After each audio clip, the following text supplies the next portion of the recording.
ಜಾತಿ ನಿಂದನೆ ಮತ್ತು ಜೀವ ಬೆದರಿಕೆ ಪ್ರಕರಣದಲ್ಲಿ ಬಿಜೆಪಿ ಶಾಸಕ ಮುನಿರತ್ನ ಬಂಧನವಾಗಿದೆ. ಈ ವಿಚಾರವಾಗಿ ಟಿವಿ9 ಜೊತೆ ಮಾತನಾಡೋಕೆ ವಿಧಾನಸಭೆ ವಿಪಕ್ಷ ನಾಯಕ ಮತ್ತು ಬಿಜೆಪಿ ಶಾಸನ ಪಕ್ಷದ ನಾಯಕರು ಆಗಿರುವಂತಹ ಆರ್ ಅಶೋಕ್ ಅವರಿದ್ದಾರೆ. ಅಶೋಕ್ ಅವರೇ, ನೀವು ಶಾಸನ ಪಕ್ಷದ ನಾಯಕರಾಗಿ ನಿಮ್ಮ ಶಾಸಕರ ಬಂಧನದ ವಿಚಾರವಾಗಿ ಏನು ಪ್ರತಿಕ್ರಿಯೆ ಹೇಳ್ತೀರಿ? ಇವತ್ತು ಬಂಧನ ಆಗಿದೆ ಶಾಸಕ ಮುನಿರತ್ನ ಅವರದು. ಇದು ಸ್ಪಷ್ಟವಾಗಿ ದ್ವೇಷದ ರಾಜಕಾರಣವನ್ನು ಮಾಡ್ತಾ ಇದ್ದಾರೆ. ನಾನು ಕೂಡ ಸದಸ್ಯತಾ ಅಭಿಯಾನಕ್ಕೋಸ್ಕರ ವಿಶಾಖಪಟ್ಟಣ ಆಂಧ್ರ ಪ್ರದೇಶಕ್ಕೆ ಹೋಗಿ ಬಂದಿದ್ದೀನಿ. ನಾನು ಬಂದ ತಕ್ಷಣ ಸಂಜೆ ಇದು ನೋಡಿದಾಗ ಈ ಸುದ್ದಿ ಬಂತು. ಮುನಿರತ್ನವರು ಸ್ಪಷ್ಟವಾಗಿ ಹೇಳಿಕೆ ಕೊಟ್ಟಿದ್ದಾರೆ. ನಾನು ಆ ಥರ ಹೇಳಿಕೆಯನ್ನು ಕೊಟ್ಟಿಲ್ಲ. ಕಳೆದ ಬಾರಿ ಚುನಾವಣೆಯಿಂದನೂ ಕೂಡ ನನ್ನನ್ನು ಟಾರ್ಗೆಟ್ ಮಾಡ್ತಾ ಇದ್ದಾರೆ.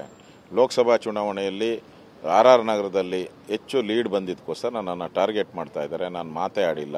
ನಾನು ಯಾವುದೇ ತನಿಖೆಗೆ ಸಿದ್ಧ ಅನ್ನೋ ಮಾತನ್ನು ಹೇಳಿದ್ದಾರೆ. ಇಷ್ಟಾದ ಮೇಲೂ ತರಾತುರಿಯಲ್ಲಿ ಹೋಗಿ ಕೋಲಾರದಲ್ಲಿ ಹೋಗಿ ಅವ್ರನ್ನ ಅರೆಸ್ಟ್ ಮಾಡೋವಂಥ ಅವಶ್ಯಕತೆ ಏನಿತ್ತು?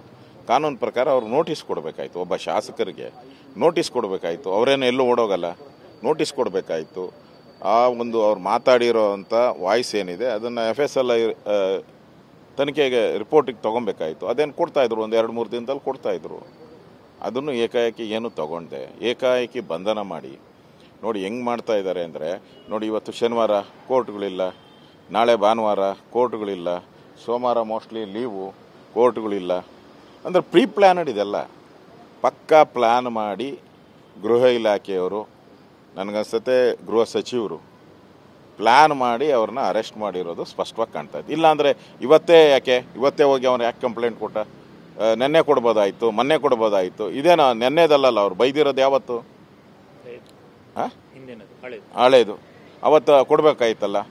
ಯಾಕೆ ಶುಕ್ರವಾರನೇ ಸಾಯಂಕಾಲನೇ ಯಾಕೆ ನೋಡಿದ್ದಾರೆ? ಇದನ್ನು ಬಂಧನ ಯಾಕೆ ಇವತ್ತೇ ಮಾಡಿದ್ದಾರೆ ಅಂದರೆ 3 ದಿನ ಕೋರ್ಟ್ಗಳಿಲ್ಲ, ಜೈಲಿಗೆ ಕಳಿಸ್ಲೇಬೇಕು ಅನ್ನೋ ಒಂದು ತೀರ್ಮಾನ ಮಾಡಿ ಒಂದು ದ್ವೇಷದ ರಾಜಕಾರಣವನ್ನು ಮಾಡ್ತಾ ಇದ್ದಾರೆ. ತಪ್ಪು ಮಾಡಿದರೆ ತಪ್ಪೇ. ಈಗ ತಪ್ಪಾಗಿದ್ದರೆ ನಾವ್ಯಾರೂ ಸಮರ್ಥನೆ ಮಾಡೋಕ್ಕಾಗಲ್ಲ. ನನಗೂ ಈಗ ಮಾಹಿತಿ ಪಾರ್ಟಿ ಆಫೀಸಿಂದನೂ ಕೂಡ ನೋಟಿಸ್ ಕೊಟ್ಟಿದ್ದಾರೆ ಅಂತ ಮಾಹಿತಿನೂ ಕೂಡ ಬಂದಿದ್ದು. ನನಗೇನು ಗೊತ್ತಿಲ್ಲ ಯಾರು ನೋಟಿಸ್ ಕೊಟ್ಟರು ಏನು ಅನ್ನೋದು, ನನಗೂ ಏನು ಗೊತ್ತಿಲ್ಲ, ನಾನು ಇರಲಿಲ್ಲಲ್ಲ ಊರಲ್ಲಿ. ಅದರಿಂದ ಆದರೆ ಈಗ ಏಕಾಏಕಿ ಬಂಧನ ಮಾಡುವಂಥದ್ದು ದ್ವೇಷ ಅಲ್ಲ ಅಂದರೆ ಇನ್ನೇನು?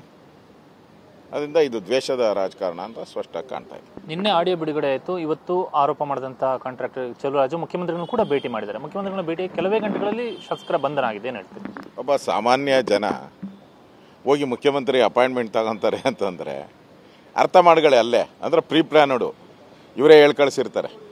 ನಾನು ಇಷ್ಟೊತ್ತಿಗೆ ಇರ್ತೀನಿ, ಬಂದ್ಬಿಡು, ಕಂಪ್ಲೇಂಟ್ ಕೊಟ್ಬಿಡು, ನಾನು ಆ್ಯಕ್ಷನ್ ತೊಗೊತೀನಿ. ಇವತ್ತು ಹೇಗೂ ಶುಕ್ರವಾರ, ಶನಿವಾರ, ಭಾನುವಾರ, ಸೋಮವಾರವರೆಗೂ ಕೋರ್ಟ್ ಇರಲ್ಲ, ಅವ್ರನ್ನ ಜೈಲಿಗೆ ಕಳ್ಸೋಣ ಅಂಥೇಳಿ ಪ್ಲ್ಯಾನ್ ಮಾಡಿ ಅವರೇ ಗೃಹ ಇಲಾಖೆಯವರೇ ಮಾಡಿರುವಂಥ ಹುನ್ನಾರ ಅಂತ ಸ್ಪಷ್ಟವಾಗಿ ಇದರಲ್ಲಿ ಕಾಣ್ತಾ ಇದೆ.